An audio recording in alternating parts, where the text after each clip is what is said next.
পরিবারের সবাই মিলে একসঙ্গে পিকনিক করতে গিয়েছিল, তবে মুহূর্তের মধ্যেই আনন্দ পরিণত হলো বিষাদে। ভারতের মহারাষ্ট্রে একটি জলপ্রপাতে ভেসে গেছে একই পরিবারের 7 সদস্য। এরই মধ্যে 3 জনের লাশ উদ্ধার করা হয়েছে। ভেসে যাওয়াদের পরিবারের মধ্যে 2জন কোনো রকমে সাঁতরে উঠতে পেরেছেন, আরও 2জন রয়েছেন নিখোঁজ।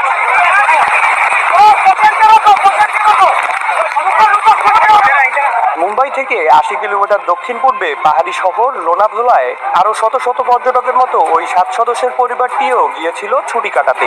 রোববার দুপুর 1:30টার দিকে তারা স্থানীয় বসিবাদের হ্রদের নিকটবর্তী জলপ্রপাতে পিকনিক করতে গিয়েছিল। এদিন সকাল থেকেই ওই অঞ্চলের ভারী বৃষ্টিপাত হওয়ার কারণে বাঁধের পানি উপচে পড়ছিল।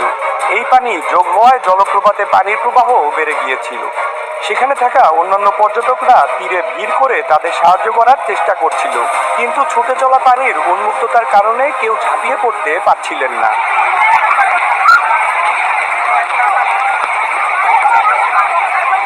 বহু মানুষের চোখের সামনেই ঘটনাটি ঘটেছিল।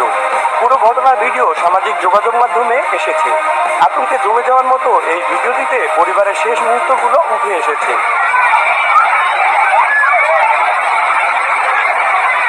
দেখা গেছে উদ্যান বেগে চলতে থাকা পানির ধারার মাঝে একটি পাথরের উপর দাঁড়িয়ে আছেন তারা। পরস্পরকে জড়াজড়ি করে ধরে একটু একটু করে এগিয়ে ফেরার চেষ্টাও করছিলেন তারা।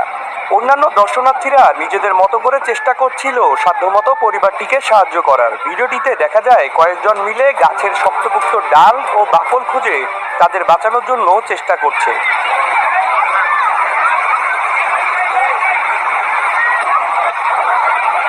তবে শেষমেশ শেষ রক্ষা হলো না। 1 মিনিটের কম সময়ের মধ্যেই ধেয়ে আসা পানির প্রবল ধারা তাদের ভাসিয়ে নিয়ে যায়।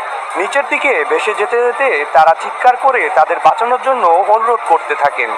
মর্মান্তিক এই দৃশ্যটি সামাজিক যোগাযোগ মাধ্যমে ছড়িয়ে পড়ার পর থেকে সব দর্শনার্থীদের হৃদয়কে নাড়িয়ে দেয়।